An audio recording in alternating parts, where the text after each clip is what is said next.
Salut tout le monde, j'espère que vous allez bien aujourd'hui. On se retrouve encore une fois dans une nouvelle vidéo et aujourd'hui j'avais envie de vous parler d'un sujet qui me tient à cœur. C'est en fait une école aux États-Unis qui en 2011 a dû fermer ses portes. Pour quelle raison? Reddit. Donc c'est parti.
Donc, Elan School a ouvert ses portes en 1970 par le psychiatre Gerald Davidson, par David Goldberg et de Joseph Recy.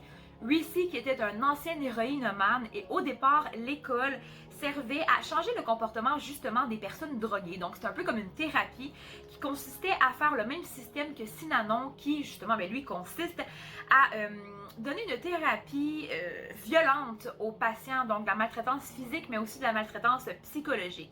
Et Recy, lui, en fait, lorsqu'il est allé en thérapie, cette thérapie-là, qui n'était pas à Elan School, mais à une autre, justement, c'est des personnes, c'est une thérapie violente. Donc, les thérapeutes, c'était violent physiquement, mentalement, c'était vraiment de la torture. Et lui, il dit que ça l'a beaucoup aidé.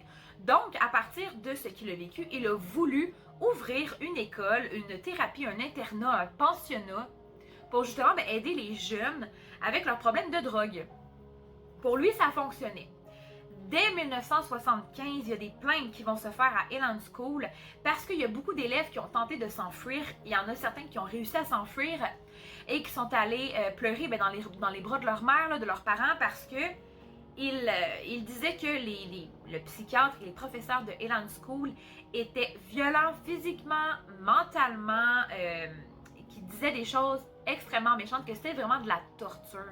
Ils pouvaient être affamés, ils pouvaient être assoiffés, ils pouvaient dormir même à même le sol, ils pouvaient être en isolement pendant plusieurs semaines, voire plusieurs mois. Donc c'était vraiment de la torture. Il y a 11 enfants qui ont été retirés de cette école-là en 1975. Il y en a 3 qui sont revenus à l'école parce qu'en fait, Recy, dans le dos de l'État, dans le dos du gouvernement, lui, se rendait chez les parents et a menacé de mort les parents s'ils décidaient de porter plainte contre l'école. Donc, il y a 3 familles, il y a 6 parents qui, eux, avaient tellement peur qu'ils ont décidé de renvoyer leurs enfants à Elan School. Donc, ça n'a jamais arrêté les sévices et il y a beaucoup de fois où il y a eu des plaintes, mais que jamais il n'y a rien été fait.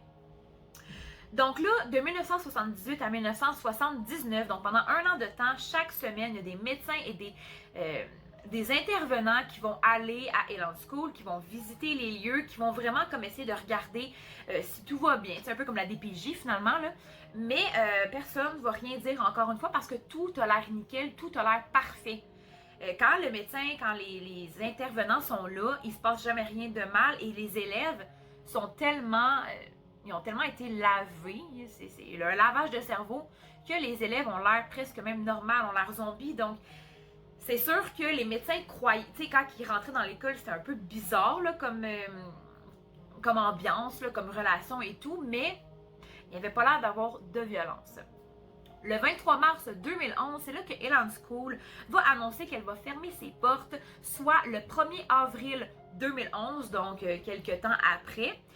Et là, il y a beaucoup de Ask Me Anything qui va arriver sur Internet et notamment sur Reddit. Beaucoup de témoignages de personnes qui sont allées là, qui vont commencer. Il y en a beaucoup qui vont utiliser des nips tels que Jeff Wembleton et Zaz My Hero.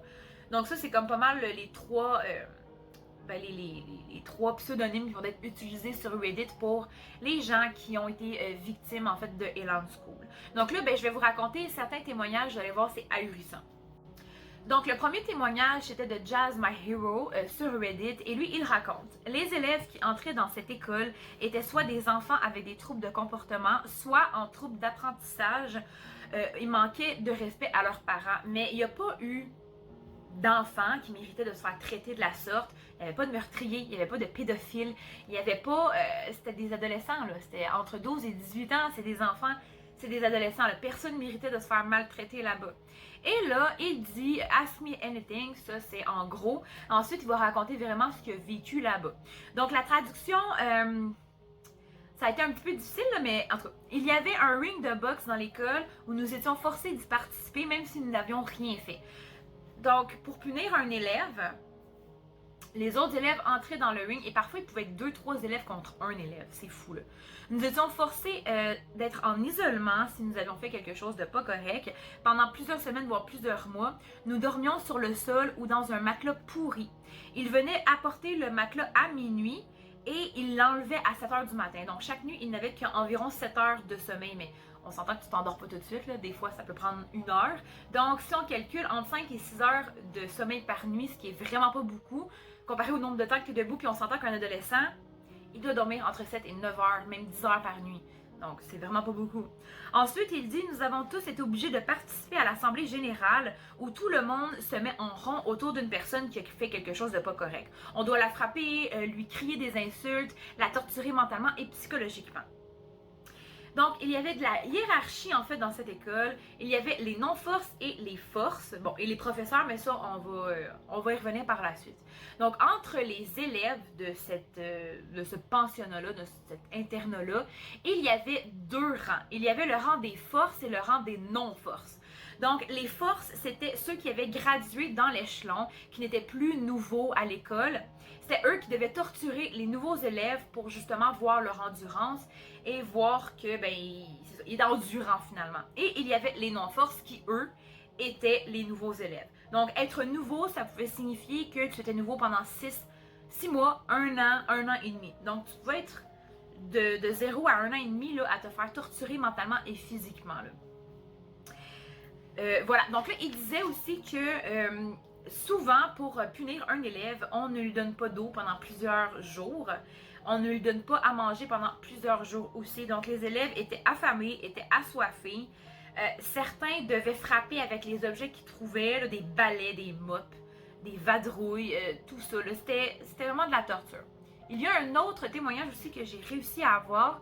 Et lui, c'est vraiment intéressant ce qu'il dit parce que il dit que les frais de scolarité par année en 2011 étaient de 54 000 $ par année, alors qu'avant 2011, c'était 44 000. Donc, en tant que parent, tu vas payer une école, un pensionnat que tu penses que c'est bon pour ton enfant, 44 ou voire 54 000 par année, alors que ton enfant se fait maltraiter. C'est vraiment...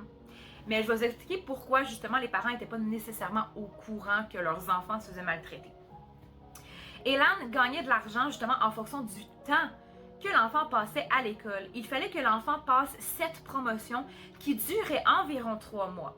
Mais la plupart, donc 90% environ, là, stagnaient à la 5e promotion. Donc, tu pouvais stagner à la 5e promotion pendant 2, 3, 4 ans. Donc, de cette façon-là, les parents payent plus. Donc, 54 000 par année fois 7 ans, c'est quand même énorme, là.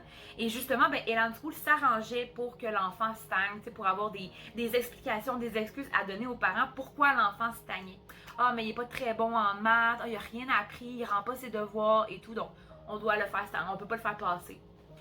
Et là, il disait que même, les lavages de cerveau à Elan School étaient tellement bons, qu'il y avait même des jeunes adultes qui étaient encore à Elan School. Il y en a qui avaient 23 ans, 22 ans, 24 ans. Donc c'est fou, là. Normalement, à Elan School, tu sors à 18 ans. Mais il y en a qui avaient 24 ans et qui étaient encore là. Les parents payaient encore là, pour envoyer leurs enfants là. Alors qu'ils étaient là depuis 12 ans. Pour écrire ou même recevoir des lettres, il fallait obtenir une permission. Donc lui, il dit « J'avais reçu une lettre de ma famille et de mes amis. Et les éducateurs l'ont déchiré devant moi pour me motiver à progresser. » Donc là, on comprend vraiment que Elan School, là, sont vraiment, c'est des psychopathes, là, finalement, parce que dans le fond, ce qu'ils font tout simplement, c'est qu'ils vont isoler leurs patients, supposément, leurs élèves. Ils vont l'isoler pour ensuite, ben justement, pouvoir faire ce qu'il veut avec. Là. Et là, il y a un troisième et dernier témoignage que lui, il est vraiment, vraiment top, là, parce qu'on voit vraiment, on est capable de rentrer un peu dans la tête d'un enfant de 12, 13, 14, 15, 16, 17, 18 ans. Et le témoignage suit. Pour rester saine d'esprit, parce que oui, c'est une fille, j'ai dû penser comme eux et faire comme eux. La seule chose qui me vient en tête lorsque je pense à ce que j'ai vécu entre les portes de Elan School est de comparer la situation avec les camps nazis. Être assoiffé, battu, enfermé et affamé était le quotidien des non-forces. Donc là, j'imagine que cette personne-là était non-force et elle dit « J'ai dû torturer d'autres étudiants verbalement, physiquement, pour grimper dans la hiérarchie, ainsi avoir la chance d'obtenir mon diplôme. Mais même après tout ce que j'ai dû faire, je ne l'ai jamais obtenu. La plupart des cours qu'on nous apprenait rien.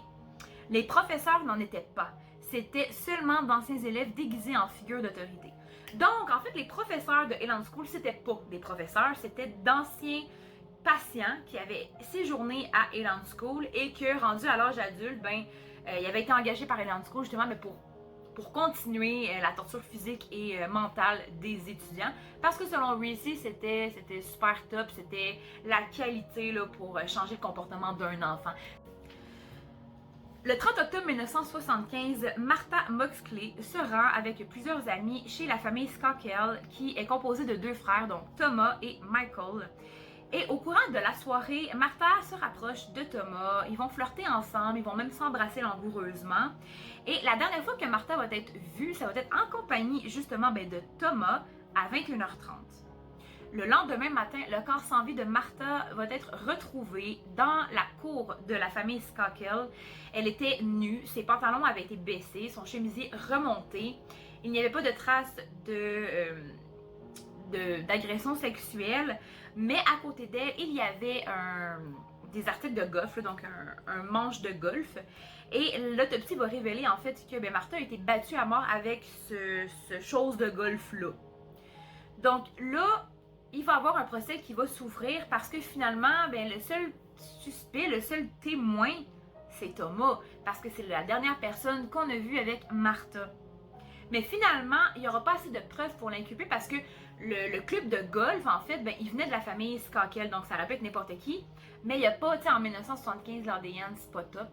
Donc, on ne peut pas inculper personne. Finalement, le meurtre ne sera pas résolu. Pendant les années, dans le fond, Elan School, parce que oui, là, il y a comme un gros changement de conversation. Là. Elan School va forcer Gregory Coleman à témoigner, justement, à aller voir les enquêteurs, à témoigner comme quoi qu'il avait, Thomas avait raconté son crime à Elan School, parce que Thomas a été emmené justement de force par l'État à Elan School, parce qu'auparavant, il avait démontré des signes de violence. Donc, Elan School, c'était vraiment, on envoyait nos enfants un peu trop énervants là-bas. Et on s'en débarrassait de cette façon-là. Donc là, Elan School va forcer Gregory à raconter le crime que Thomas lui a raconté, justement pour que ça se passe en cours. Et c'est vraiment là que la pratique de l'école va vraiment être mise en cause. Et là, il y a une enquête qui va débuter en fait en 2016 pour essayer vraiment, après ce que Reddit a fait, pour essayer justement de recenser, parce qu'il y a eu plusieurs morts suspectes qu'on n'a jamais vraiment cherché à comprendre. Et il y a une enquête qui date de 33 ans d'un meurtre qui s'est produit à Elan School, qui va refaire surface en même temps que le procès de Skakel, qui va en fait faire la mention qu'en 1982, le jeune Phil Williams aurait été assassiné, serait mort dans l'établissement d'Elan School d'une lésion cérébrale. Et là, en fait, il y a beaucoup de témoignages qui vont ressortir parce que dans le procès de Skakel, on a parlé du célèbre ring de boxe. Et là, quand l'enquête de Phil Williams va ressortir, justement, il va y avoir un témoignage de Anne Bowen, qui était justement une étudiante à Elan School, et qui raconte que oui, effectivement, c'était courant qu'on envoie des élèves dans les rings de boxe et qu'ils étaient 2-3 élèves contre un élève. Et justement, Phil Williams, lui, elle l'a vu. Elle l'a vu se faire battre par 3 adolescents en même temps, sans être capable de se défendre. Et qu'à un moment, il s'est mis à convulser pendant que les 3 élèves le battaient. Et qu'après ça, voilà, il était mort. Donc là, je ne sais pas ce qui est arrivé. Je sais que Skakel a été condamné pour le meurtre de Martha qu'il a fait. Mais je ne sais pas si Phil Williams, par exemple, son meurtre a été élucidé. Je sais sûrement, là, parce que ça doit encore être en cours. C'est sûr qu'il manque encore des informations, mais je tenais vraiment à en parler parce que c'est vraiment fou comme histoire. Je sais qu'il y a des internats, des pensionnats de ce type-là en Russie. J'avais vu un documentaire là-dessus, mais je ne savais pas qu'il y en avait des aussi près là, aux États-Unis. Donc, pendant autant d'années qui fonctionnent sans même être fermés, sans même que la police se ramène. Donc, on voit vraiment là, que on sait que les personnes, les propriétaires qui ont ouvert Elan School avaient de l'argent. Donc, je pense que l'argent, on sait qu'elle achète pas mal tout. Là. Donc, voilà, c'est tout pour ce sujet. Ça finit raide, je sais, mais c'est vraiment les cas de mort, des témoignages que je voulais raconter parce que je trouve ça fou. C'est vraiment important de se renseigner. Ça a l'air même encore en 2021 où on envoie nos enfants parce que de l'extérieur, ça peut paraître parfait, mais à l'intérieur, on ne sait jamais ce qui peut se passer. Et voilà, parfois, on peut perdre un enfant justement entre les murs de ce genre d'internat, de ce genre de pensionnat. Donc là, c'est tout pour moi. J'espère que vous avez aimé. Si c'est le cas, mettez un pouce bleu.